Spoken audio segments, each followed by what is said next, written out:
Everyone loves fitness and gym.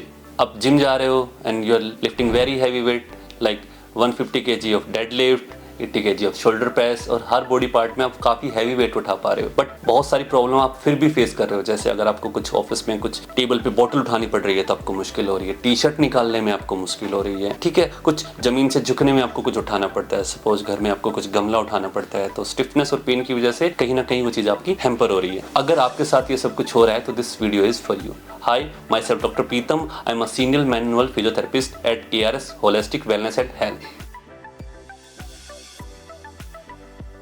To be honest, जब भी हमें कोई भी प्रॉब्लम होती है तो सबसे पहले हम आइसिंग करना शुरू करते हैं या पेन किलर्स लेना शुरू करते हैं, तो अल्टीमेटली हम पेन को नम कर देते हैं। पेन के नम होने की वजह से हम अपनी एक्टिविटीज कंटिन्यू रखते हैं, बिकॉज हमें पेन फील नहीं हो रहा है। तो उन एक्टिविटीज को कंटिन्यू रखने की वजह से जो छोटी प्रॉब्लम्स है वो बड़ी प्रॉब्लम्स में कन्वर्ट होना शुरू हो जाती है। अगर हम नेक को लेते हैं तो नेक में कोई भी जर्क आया है वेट लिफ्ट करते हुए, कोई भी मसल पुल हुआ है या मसल स्पाज्म हुआ है, तो हम उसको इग्नोर करना शुरू कर देते हैं। उसके बाद नेक में जो नर्व्स होती हैं जो हमारे हाथ में सप्लाई करती हैं, उन पे कंप्रेशन आना शुरू हो जाता है, सर्वाइकल होना शुरू हो जाता है, और जैसे ही नर्व पे कंप्रेशन आना शुरू हो जाता है, टिंगलिंग सेंसेशन होना, ग्रिप स्ट्रेंथ का वीक होना, बिकॉज नर्व्स हमारी मोटर एक्टिविटीज को भी कंट्रोल करती है, इसका मतलब हमारे मूवमेंट को भी कंट्रोल करती है। और इसके बाद अगर हम शोल्डर को लें तो shoulder is most mobile joint, बहुत ज्यादा मूवमेंट होता है, it's like this, okay, ball and socket type of joint. तो जब शोल्डर पे मोबिलिटी नहीं होती है तो आसपास की मसल स्टिफ होना शुरू हो जाती है, और उस स्टिफनेस की वजह से शोल्डर जो जॉइंट अंदर से कैप्सूल होता है वो टाइट हो जाता है। टाइट होने की वजह से it's can lead to frozen shoulder, okay. तो जैसे ही जब कोई भी मूवमेंट प्रॉपर नहीं होता है तो जो लिगामेंट होते हैं, जो मसल्स होते हैं, उन पे कंप्रेशन आना शुरू हो जाता है, बिकॉज शोल्डर के अराउंड बहुत सारी मसल्स, बहुत सारे लिगामेंट, बहुत सारे टेंडन्स मसल्स के रिलीज होते हैं या पास आउट होते हैं। तो अब उन पे कंप्रेशन आएगा तो इंपिंजमेंट्स होना शुरू हो जाती हैं, ठीक है। और कुछ केसेस में ऐसा होता है कि जब हम प्रॉब्लम को इग्नोर करते हैं, क्योंकि अगर हम कहें most common of type of injury rotator cuff injury, तो हमें उसमें ना शुरू में काफी पिन पॉइंट पेन होता है, तो हम इसको इग्नोर कर देते हैं या हम उसको आइसिंग करके पेन किलर्स लेके टेम्परेरी नम कर देते हैं। अब उसके बाद 4 मसल्स हैं, एक ही जगह पे हैं, अटैच्ड हैं, पेन होना शुरू होता है, इग्नोर कर देते हैं, आगे जाके फिर हमें बहुत बड़ी मुश्किल होना शुरू हो जाती है, शोल्डर वीक हो जाता है, हमारी मसल जो शोल्डर के अराउंड होती है उनमें एट्रोफी होना शुरू हो जाती है। एट्रोफी का मतलब मसल वीक होना शुरू हो जाती है, जिसकी वजह से हमें इम्बैलेंसेस होना शुरू हो जाते हैं, ठीक है। फिर स्मॉल एक्टिविटीज भी हमारे लिए बहुत मुश्किल हो जाती है, फिर शोल्डर को हम इग्नोर करते हैं कि हम इसकी वजह दूसरे हाथ का यूज करना शुरू कर देते हैं, तो फिर वो आगे जाके बहुत ज्यादा रिस्ट्रिक्शंस देना शुरू कर देता है, जॉइंट लॉक हो जाता है, रेंज बहुत कम हो जाती है। सो दीज आर, अगर हम शोल्डर्स को इग्नोर करते हैं तो कोई भी प्रॉब्लम होती है। तो अगर हम लोअर बैक को लें, लोअर बैक हमारे शरीर का सबसे मिडल पार्ट है, तो इसको हमें हमारी अपर बॉडी को भी सपोर्ट करना पड़ता है और लोअर बॉडी को भी सपोर्ट करना पड़ता है। सो जैसे ही लोअर बैक में कुछ भी पेन हुआ, मसल स्पाज्म हुआ या पुल हुआ या किसी तरह का भी डेडलिफ्ट करते हुए या कोई भी एक्सरसाइजेस करते हुए, कोई भी एक्टिविटी करते हुए हमने इसको इग्नोर कर दिया, माइट बी वो हमारा नर्व पे कोई कंप्रेशन आया, नर्व पुल हुई है या मसल पुल हुई है, हम उसको इग्नोर कर देते हैं बाय टेकिंग मेडिकेशंस। तो उसके बाद क्या होता है, आगे जाके हमें स्लिप डिस्क होने के चांसेस रहते हैं, डिस्क बल्ज होने के चांसेस रहते हैं, और एक कॉमन प्रॉब्लम सियाटिका जो बहुत कॉमन है, फिर वो होना शुरू हो जाती है। उसकी वजह से हमारी सारी डेलीज एक्टिविटी हैम्पर होना शुरू हो जाती है, बैठना, उठना, इवन चलना भी हैम्पर हो जाता है। सो किसी भी प्रॉब्लम को, चाहे वो शोल्डर हो या नेक हो या बैक हो, किसी चीज को भी प्रॉब्लम को इग्नोर ना करें। At ARS Holistic Wellness and Health, we specialize in gym and sports injuries. For past 18 years, we have treated lots of patients and prevent 85,000 of surgeries. We have treated Ultraman, Ironman, and lots of athletes to get back in their best forms. We practice root cause healing and research-based treatment, which combine advanced modalities and manual therapy. Our approach is not just relieving pain, but we analyze your posture, your gym form, and movement pattern to build a customized recovery plan only for you. So, with the help of advanced modalities and manual therapy, we can treat it neck, shoulder and back. अब हम सबसे पहले नेक की बात करते हैं, okay. सो नेक में क्या होता है, there is a lots of muscles and lots of bone जो मिसअलाइन हो जाती हैं। तो with the help of manual therapy we can align those bones and we can release the muscle which got tight around the neck, release करते हैं तो you will feel instant relief on the neck, and जो muscles weak होती हैं हम उनको strengthen करना शुरू करते हैं। सेकंड पार्ट आता है हमारा शोल्डर। शोल्डर के केस में कैसा होता है कि बहुत सारी मसल्स होती हैं शोल्डर्स के अराउंड, इम्बैलेंसेस बहुत कॉमन होते हैं। सो इम्बैलेंसेस के केसेस में अगर हमारा शोल्डर राउंडेड है, हमारा शोल्डर अगर फ्रंट में है, just because of there is a rotator cuff injury, shoulder rounded है, so we have to strengthen this part and we have to release the front part, then we can misalign जो चीज है उसको ठीक कर सकते हैं with the help of manual therapies. And second हम लोअर बैक की बात करते हैं। Lower back is very complex, क्योंकि हमारी लोअर बैक में हमारी अपर बॉडी कनेक्ट होती है, हमारा पेल्विस कनेक्ट होता है, हमारी सैक्रम कनेक्ट होती है, इसके नीचे जाके हमें टेल बोन कनेक्ट होती है, और हम पूरा दिन खड़े रहते हैं हमारे हिप्स पे, और हमारे हिप्स जो हैं वो हमारी स्पाइन को कैरी करते हैं। ओके,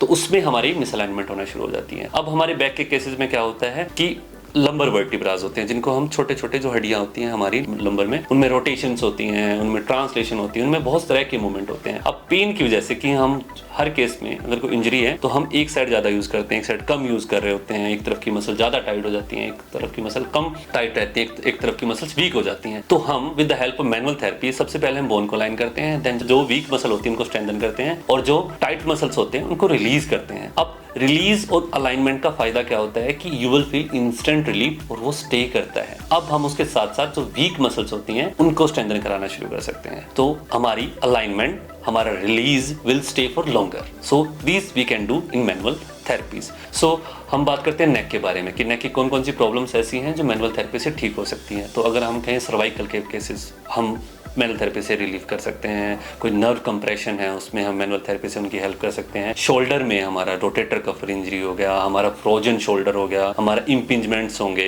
ओके, हमारे शोल्डर मूवमेंट रिस्ट्रिक्शंस हो गए, जिसमें हम मैनुअल थेरेपी बड़ा अच्छा काम करती है। और हम लोअर बैक के केस में देखें तो स्लिप डिस्क हो गया, हमारा शियाटिका हो गया, हमारा मिसअलाइनमेंट हो गया हमारा, ठीक है, जो हम कुछ भी वेट उठाते हैं तो कई बार आपने फील किया होगा कि मेरा एक पैर ज्यादा वजन ले रहा है, एक पैर पे कम आ रहा है, या वेट एक तरफ ज्यादा जा रहा है, एक तरफ कम जा रहा है। शोल्डर केस में भी और लेग्स केस में भी, शोल्डर केसेस में शोल्डर प्रेस और लेग के केसेस में हम स्क्वाट में ये चीज देखते हैं। So with the help of manual therapy we can treat this problem. अगर आपका एक पैर पे ज्यादा वजन जा रहा है, दूसरे पे कम जा रहा है, तो ultimately will put more pressure on the जिस पे ज्यादा प्रेशर है, सपोज इस right side, so will put more pressure on the right side. तो इससे बाद क्या होता है कि वेट इवनली आप लिफ्ट नहीं कर पाते हैं, और it's also can lead problem और any injuries in the gym. Shoulder के साथ भी ऐसा होता है, कभी भी जब आप वेट उठाते हो तो आपने फील किया होगा कि मेरा राइट शोल्डर नीचे रह रहा है, लेफ्ट शोल्डर ऊपर रह रहा है, या लेफ्ट शोल्डर नीचे जा रहा है, राइट ऊपर जा रहा है, कि मेरी बार जो मैंने पकड़ा हुआ है, जो मैंने वेट पकड़ा हुआ है, सो वो इक्वल नहीं है। So with the help of manual therapy we can treat this, and when these things get balanced, आप अच्छे से वजन उठा पाते हो, अच्छे से अपनी ट्रेनिंग कर पाते हो, स्पोर्ट्स में आपकी परफॉर्मेंस बेटर हो सकती है। So with all this technique of manual therapies and advance modality we will get you back on the track with better performance. Exercise के साथ साथ आप ये पेन ऑयल भी यूज कर सकते हो। इट्स लाइक कंप्लीटली आयुर्वेदिक, और इसमें anti inflammatory and muscle relaxant properties हैं, जो आपकी मसल स्टिफनेस को कम करने में हेल्प करता है, आपकी इन्फ्लेमेशन से आपको रिकवर करवाने में आपकी हेल्प करवाता है, और सबसे बेस्ट रिजल्ट के लिए आप एटलीस्ट इसको दिन में 3 बार यूज कीजिए। सो हम बात करते हैं कुछ टिप्स एंड ट्रिक्स जो आप घर पे हो और जिम पे फॉलो कर सकते हो। सो सबसे पहले टिप्स एंड ट्रिक्स में आता है हमारे stretching for neck, lower back and shoulder. तो नेक के लिए सबसे पहले हम शुरू करते हैं कुछ स्ट्रेचेज जो आप घर पे कर सकते हो। सो बी केयरफुल। सबसे पहले आपको हाथ को नीचे होल्ड करना है, नेक को यहाँ से होल्ड करना है, हाथ को नीचे, नेक को यहाँ पे, and stretch it and hold it for 10 second and at least do 7 to 10 times. And आपको सेम दूसरी तरफ से करना है, होल्ड इट, सेम स्ट्रेच, आपको यहाँ स्ट्रेच फील होना चाहिए कि कुछ स्ट्रेच हो रहा है, then hold it for same 10 second और 7 to 10 times. Okay, this is the first stretch for neck. Second stretch you can do, you can rotate your neck like this and stretch. Okay, same 10-second hold, you will feel a stretch over this area. Okay, so आपको stretch करना है यहाँ पे at least for 10 seconds, same 5 to 7 repetition. Same दूसरी तरफ से करेंगे, इस तरफ ऐसे घुमाएंगे नेक को and you can stretch it. Okay, this is second stretch of the neck. और कई बार देखा होगा कि हम वर्कआउट करते हैं तो हमारी नेक आगे की तरफ शिफ्ट हो जाती है, तो उसके लिए हम यूज कर सकते हैं चिन टक। चिन टक में हम साइड में ऐसे रहेंगे कि आपको ज़्यादा थोड़ा क्लियरिटी से पता चल जाए। तो हमारी फिंगर यहाँ रखेंगे कि हाथ बहुत आगे ना जाए, आपकी नेक बहुत आगे ना जाए। तो हम आपको अपनी फिंगर्स को यहाँ प्लेस करने के लिए कहेंगे, आपको फिंगर्स को यहाँ प्लेस करना है और नेक को हल्का सा पीछे करना है। Okay, it will activate those muscles, क्योंकि जब मसल्स वीक होती हैं तभी नेक हमारी आगे जाती है। Okay, these are 3 basic stretch जो आप घर पे कर सकते हो, very easy and yet very effective. And second we will talk about shoulder. तो शोल्डर में क्या होता है, सबसे पहले शोल्डर में सबसे कॉमन प्रॉब्लम क्या होती है कि हम शोल्डर आगे चले जाते हैं, बिकॉज आप जिम करते हो तो आप स्ट्रेचेस बहुत कम करते हो अराउंड द चेस्ट एरिया। तो आपको स्ट्रेचेस कौन कौन से करने हैं, सबसे पहला स्ट्रेच रहेगा हमारा चेस्ट के लिए। अब इसमें हम क्या कर सकते हैं, सबसे पहले हम अपने हाथ को बाहर की तरफ होल्ड कर सकते हैं यहाँ पे कुछ टाइम के लिए. Hold it for at least same 10 seconds. It will stretch out your biceps, stretch out your chest. You can hold something, you can take help from someone, but I would suggest कि खुद से करो आप. First stretch, at least same, hold for 10 seconds, 7 to 10 times. This is the first stretch. Second stretch you can do with the wall. You can place your hand like this, and with the help of corner or anything, you can stretch your chest like this. Same, hold for 10 seconds, 7 to time repetition. Second. Okay and ऐसा ही कुछ stretch जो आप कर सकते हो with the help of door. यहाँ पे door पे दोनों हाथ यू कैन फिक्स और अपने आप को स्ट्रेच करोगे तो आपको पूरा यहाँ पे चेस्ट पे स्ट्रेच फील होगा. This you can do for the shoulder. Okay and the fourth stretch and the last, आप शोल्डर्स को ऐसे होल्ड करना है, आपके हाथ ग्राउंड के पैरेलल होने चाहिए and you should make a 90 degree angle over here. ठीक है, और हाथ को ऐसे प्लेस करना है and go down and up. This is very good exercise to maintain the mobility of the shoulder. अगर कोई इंजरी है, आप जिम नहीं जा रहे हो, कुछ कर नहीं रहे हो, है ना, सो घर पे आप कुछ स्ट्रेचेज ऐसे हैं जो आप कर सकते हो to prevent the stiffness. Okay, और बैक के लिए सबसे पहले आपको करना है child pose. Hold for 20 to 30 seconds 3 to 5 times. Second stretch you can do for your lower back and middle back is thread and needle. It will help to maintain the mobility of the middle back और lower back पे load कम कर देता है. और इसके साथ साथ आपको अपनी हैमस्ट्रिंग और क्वाड्स की भी मोबिलिटी को मेंटेन करना है. अदरवाइज अगर क्वाड्स और हैमस्ट्रिंग अगर स्टिफ होती हैं तो सारा लोड हमारी बैक पे शिफ्ट हो जाता है. और ये सब करने के बावजूद भी अगर आपको कुछ स्टिफनेस या टाइटनेस फील हो रही है तो आप ये पेन ऑयल यूज कर सकते हो. It's a very effective and it's completely Ayurvedic. इसमें एंटी इन्फ्लेमेटरी इफेक्ट्स हैं, मसल रिलैक्सेंट इफेक्ट हैं जो आपके स्टिफनेस को और इन्फ्लेमेशन को कम करने में आपकी हेल्प करता है. बेटर रिजल्ट के लिए आप इसको दिन में 3 बार यूज कर सकते हैं. ठीक है, और इसको मंगवाने के लिए आप दिए हुए नंबर्स पे कॉन्टैक्ट कर सकते हैं. At ARS Wellness we don't just treat injuries, we restore balance in your body and mind. Book your online or offline consultation today and explore expert counseling session with Dr. Ridwana Sanam, because your healing deserves complete care inside and out. We will keep sharing such insightful update on our YouTube channel. So follow us, hit the subscribe button and tap the notification bell to stay connected.